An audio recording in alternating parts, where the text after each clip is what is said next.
Hello नमस्कार दोस्तों, फिर से आपका एक बार स्वागत है मेरे यूट्यूब चैनल पर। दोस्तों हम चलते हैं आज बिलियन चैप्टर की सेकंड क्लास होगी। दोस्तों यहाँ पर इस क्लास में हमारा पूरा चैप्टर फिनिश हो जाएगा, ठीक है। उसके बाद चलेंगे नेक्स्ट चैप्टर पर, देखते हैं कौन सा चैप्टर होगा। दोस्तों बहुत ही स्मूथ और बहुत ही शानदार तरीके से चैप्टर को कराते हुए चल रहे हैं, ठीक है दोस्तों। परेशान ना होने का है, ठीक है।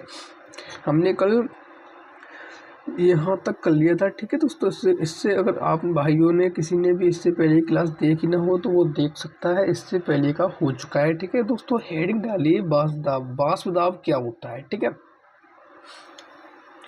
जल्दी से हेडिंग डालिए बांसदाव। बांसदाव क्या होता है, ठीक है दोस्तों। और चलते हैं, देखिए दोस्तों, किसी ताप पर द्रव और उसकी वाष्प के मध्य साम्य की अवस्था में वाष्प द्वारा द्रव की सतह पर उत्पन्न दाब ही द्रव का वाष्प दाब कहलाता है, ठीक है दोस्तों।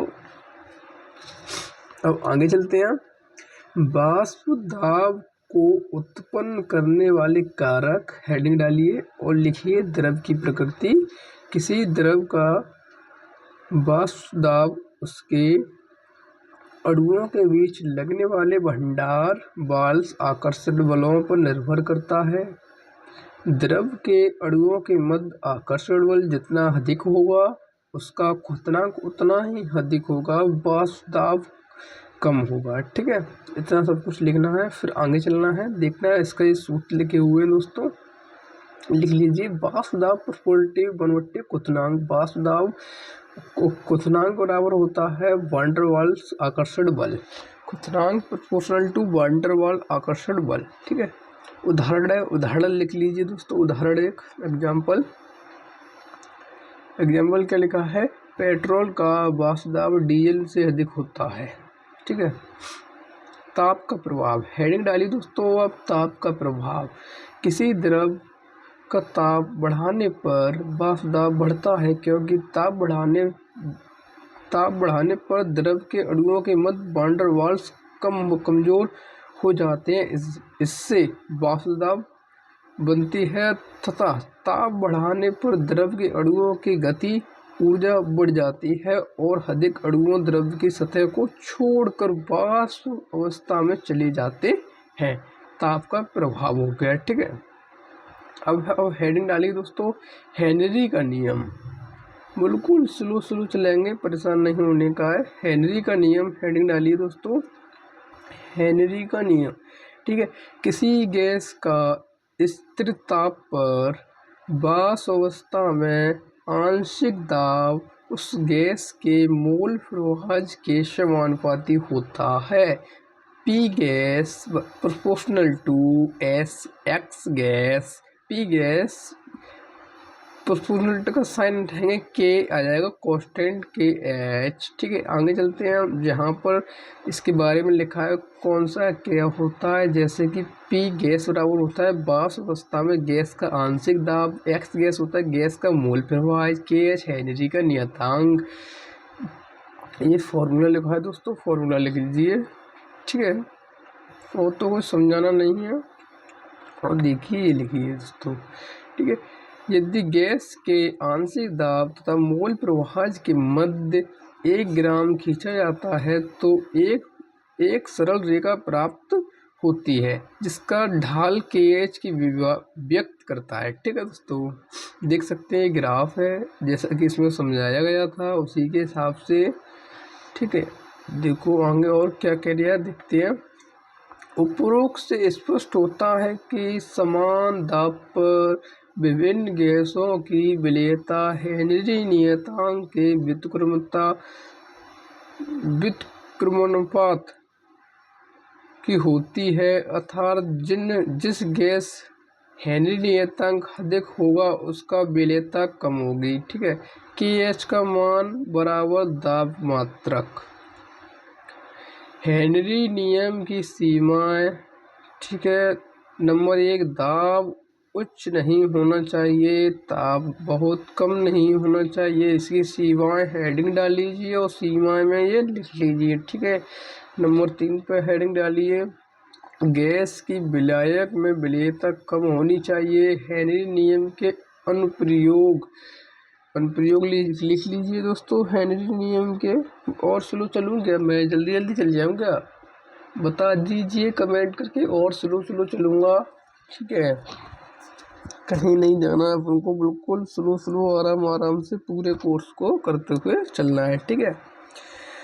बताइए हेनरी नियम के अनुप्रयोग लिख लीजिएगा कि समुद्री जीव गर्म जल की अपेक्षा ठंडे जल अधिक सहज महसूस करते हैं। सोडा जल एवं शीतल पेय में CO2 विलेयता बढ़ाने के लिए बोतल को अधिक दाब पर बंद किया जाता है। गहरे समुद्र में सांस लेते हुए गोताखोरों को अधिक दाब पर गैसों की अधिक घुलनशीलता का सामना करना पड़ता है, ठीक है। आगे देखते हैं क्या है। और नंबर 4 एक लास्ट पॉइंट है दोस्तों। नंबर 4 फेफड़ों में रक्त में O2 तथा CO2 का आदान प्रदान हेनरी नियम द्वारा किया जाता है। वांट हॉक का गुणांक, हेडिंग डाली दोस्तों, बहुत अच्छी हेडिंग है, वांट हॉक का गुणांक, ठीक है, देखिएगा। वांट हॉक का गुणांक बहुत अच्छी हेडिंग है। किसी अणु संग गुणधर्म के प्रेक्षित मान तथा उसी गुणधर्म संख्या के गुणधर्म के सैद्धांतिक मान के अनुपात को वांट हॉक गुणांक कहते हैं। इसे I से डिनोट करते हैं। I बराबर होता है अणु संघ का गुणधर्म प्रेक्षित मान बट्टे अणु संघ गुणधर्म का सैद्धांतिक मान, ठीक है दोस्तों। अगर आपका कोई भी भाई या कोई भी हो, 7 का हो, 12th में हो, केमिस्ट्री करना चाहता हो दोस्तों, तो हमारा प्लेटफॉर्म बता दीजिए उसे, ऐप बता दीजिए प्लेटफॉर्म के करण भाई मैथमेटिक्स नाम से एक चैनल है, उस चैनल पे चला जाओ। मैथ तो आपने देखा ही होगा कितना बेहतरीन तरीके से कराया जाता है। और आप आज इस बार केमिस्ट्री देखेंगे, पिछली बार हमने सिर्फ मैथ को कराया था और मैथ को इस बार और अच्छे से कराएंगे। कराते नहीं, बिल्कुल सिखाते हैं दोस्तों, लेकिन इस बार फिजिक्स और केमिस्ट्री को भी प्लेटफॉर्म पर जोड़ दिया है, ठीक है, आप देख सकते हैं। आगे देखिए क्या कह रहा है। आगे कह रहा है कि वियोजन के बाद कणों की संख्या बट्टे वियोजन से पूर्ण कणों की संख्या, संगुणन के बाद कणों की संख्या बट्टे संगुणन से पहले कणों की संख्या। केस 1 में कह रहा है, देखते हैं केस 1 क्या कह रहा है। केस 1 कह रहा है दोस्तों, विलेय पदार्थ के विलयन में वियोजित तथा संगुणित नहीं होता है, I बराबर 1। और ये क्या कह रहा है सेकंड में, केस सेकंड में विलेय पदार्थ विलयन में वियोजित होता है, I का मान 1 से ज़्यादा होना चाहिए। केस थर्ड में विलेय पदार्थ विलयन में संगुणित नहीं होता है, यहाँ पर लिखा होगा दोस्तों, ठीक है, नहीं होता है, I ग्रेटर देन 1, ठीक है।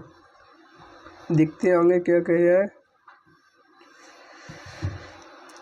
इसी पर फॉर्मूला बन गया है दोस्तों, कैसे क्या, ठीक है, आप देख सकते हैं फॉर्मूला है यहाँ तक, तो ये सब फॉर्मूला लिख लेना अपने आप यहाँ तक, ठीक है। आगे देखो, बस यहाँ आओ। उपरोक्त से स्पष्ट होता है कि सैद्धांतिक अणुभार तथा प्रेक्षित अणुभार के अनुपात को वांड हॉफ गुणांक कहते हैं। उदाहरण है दोस्तों, एग्जाम्पल है, ये लिख लीजिए। एग्जाम्पल में पूरा लिखना पड़ेगा यहाँ तक। एग्जाम्पल नंबर 1 है ये, और दोस्तों एग्जाम्पल नंबर 2 ये है, ठीक है। कोई दिक्कत नहीं। अब आ जाइए दोस्तों, यहाँ पर क्या कह रहा है कि वियोजन की मात्रा तथा वांड हॉफ गुणांक में संबंध। जल्दी से हेडिंग लिखिए दोस्तों, वियोजन की मात्रा तथा वांड हॉफ गुणांक में संबंध लिख लिया। आगे चले तो दोस्तों, तो आगे चलते हैं, ठीक है।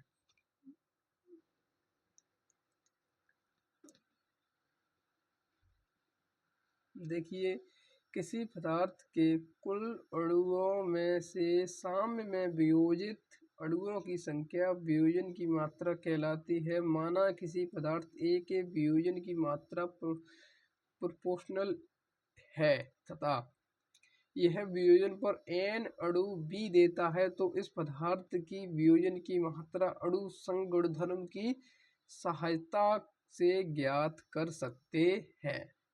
परेशान होने की कोई बात नहीं है, कोई समझ में नहीं आ रहा है, बिल्कुल भी परेशान नहीं हुई है, सिर्फ आप नोट्स बनाते चलिए दोस्तों। ठीक है, बिल्कुल। अभी तो हम प्रैक्टिस सेट निकालेंगे, वहाँ आएगा असली खेल का मजा, तो प्रैक्टिस सेट में। ठीक है, अभी आप सिर्फ लिख लीजिए, पढ़ लीजिए, एक बार लिख लीजिए, पढ़ लीजिए। ऐसे ठोस विलयन का उदाहरण दीजिए जिसमें विलय कोई गैस हो, तो लिख लें एग्जाम्पल में हाइड्रोजन का पैलेडियम में विलयन। ठीक है, प्लेडियम में विलयन।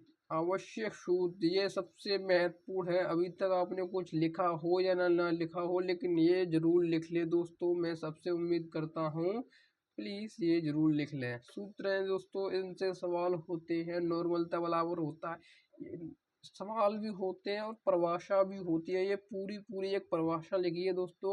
नॉर्मलता किसे कहते हैं? विलय के ग्राम तुल्यांक की संख्या बट्टे विलयन का आयतन लीटर में नॉर्मलता कहलाता है दोस्तों। पूरी पूरी एक एक परिभाषा लिखी है, एक एक स्टेप में शॉर्ट में याद करने के लिए। ठीक है, और सूत्र भी होते हैं। मोलरता किसे कहते हैं? विलय के मोलों की संख्या बट्टे विलयन का आयतन लीटर में, उसे मोलरता कहते हैं दोस्तों। ठीक है, देख सकते हैं, परिभाषा भी है और सूत्र भी है, बिल्कुल एक एक लाइन में। ठीक है, अभी तक आपने कुछ लिखा या नहीं लिखा, लेकिन इसको जरूर लिख लें दोस्तों अभी तक। ठीक है, लिखना स्टार्ट कर दें, जल्दी से कर दीजिए। मोललता किसे कहते हैं? विलय के मोलों की संख्या बट्टे विलयन का द्रव्यमान केजी में हो से मोललता कहते हैं। ठीक है, राउल्ट का नियम, सबसे पूछे जाने वाला सवाल, राउल्ट का नियम बराबर P A into P B. आदर्श विलयन होते हैं पी नॉट माइनस की P S upon P naught बराबर N upon N plus N अवाष्फील विलय होने पर। ये सूत्र है दोस्तों। अब वासुदाव अवनमन से विलयन के मूलता ज्ञात करना। वासुदाव अवनमन से विलयन की मूलता ज्ञात करना। ठीक है, विलयन की मूलता बराबर होता है, ये फॉर्मूला लिख लिए, पी नॉट माइनस की P S upon P not into 1000 बट्टे एम, जहाँ एम विलयन में विलायक। ठीक है, आगे चलते हैं, देखते हैं आगे क्या है। आठवां, यानी कि सवाल नंबर 8वां संख्या, क्वथनांक में उन्नयन से विलयन की मूलता ज्ञात करना। विलयन की मूलता डेल टीवी अपॉन केवी। क्वथनांक में उन्नयन डेल टीवी बराबर होता है क्वथनांक में उन्नयन, और केवी बराबर होता है विलायक का मूलल उन्नयन स्थिरांक। ठीक है दोस्तों, अगला हिमांक में अवनमन से विलयन की मूलता ज्ञात करना। विलयन की मूलता डेल टी एफ अपॉन के वी एफ, और डेल टी एफ बराबर होता है हिमांक में अवनमन, और के एफ बराबर होता है विलायक का मूलल अवनमन स्थिरांक। ठीक है, आगे चलते हैं। देखो, अभी देखो, पराशर दाब तथा वासुदाब अवनमन में संबंध। पराशर दाब बराबर होता है del P upon P not into D S upon M, जहाँ डी विलयन का घनत्व, एस विलयन स्थिरांक, और डी पी वासुदाब में अवनमन, और टी बराबर होता है पराशर, एम विलायक का आणविक द्रव्यमान, पी विलायक का वासुदाब। क्वथनांक में उन्नयन तथा वासुदाब के अवनमन में संबंध। डेल्टा टी एस बराबर 1000 इंटू के वी बट्टे M into del P upon P naught. हिमांक में अवनमन तथा वासुदाब में अवनमन में संबंध। 11 नंबर का पॉइंट लगाएंगे दोस्तों, बिल्कुल डाल के। ये सब सूत्र दोस्तों उपयोग होंगे जब आप विलयन चैप्टर के क्वेश्चन को लगाएंगे, तहाँ पर ये सूत्र आपको दिखाएंगे दोस्तों। जल्दी से लिखते चलो, जल्दी जल्दी। कैसे कहूँ मैं आपसे, इसके बारे में लिखा है। ठीक है, क्वेश्चन हिमांक में अवनमन तथा क्वथनांक के उन्नयन में संबंध लिखा है ये। ठीक है, आगे देखो क्या है। एक विलायक के संबंध में के बराबर 10 इंटू के एफ तथा के बराबर 10 इंटू के वी, जहाँ के आणविक उन्नयन तथा अवनमन स्थिरांक, डेल टी वी बराबर के इंटू मूललता बराबर। ये इन दो से सवाल बहुत ज्यादा आते हैं, ये इम्पोर्टेंट में लिख लो। ठीक है, इम्पोर्टेंट में लिख लो। मोललता बराबर, ठीक है, डेल टी वी बराबर के वी बराबर इंटू मोललता बराबर k v into small W into 1000 बट्टे M, M into capital W, और ये के बराबर ये मूललता बराबर है वो मूललता बराबर है। ठीक है, लिख लो दोनों को। यहाँ डब्ल्यू बराबर विलेय का द्रव्यमान, एम बराबर विलेय का मोल द्रव्यमान, सब कुछ दिया है। डब्ल्यू बराबर विलेय का द्रव्यमान सब कुछ लिखा है, कुछ भी नहीं, आप जैसा चाहे वैसा लिख सकते हैं, जरूरत भी नहीं पड़ेगी आपको किसी को समझाने की। ठीक है, बिल्कुल सब कुछ लिखा है point by point. One top गुणांक लिख लीजिए जल्दी से।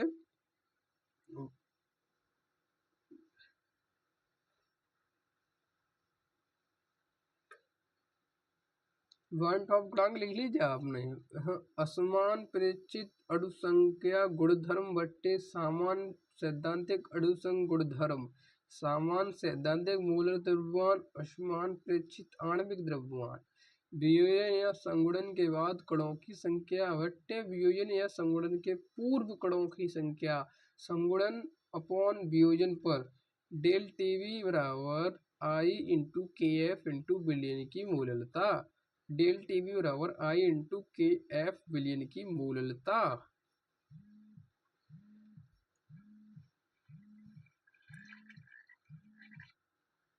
ठीक है, माफी चाहूंगा, थोड़ा सा डिस्टर्बेंस आ गया था इसमें बीच में दोस्तों, अब नहीं होगा। चलो आगे चलते हैं।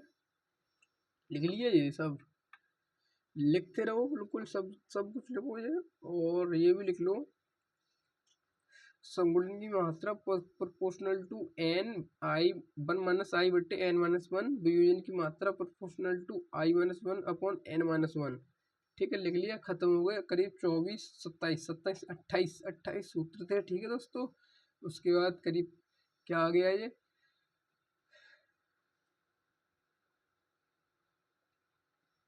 ये मत लिखना दोस्तों, ये कोई काम का नहीं है आपका ये।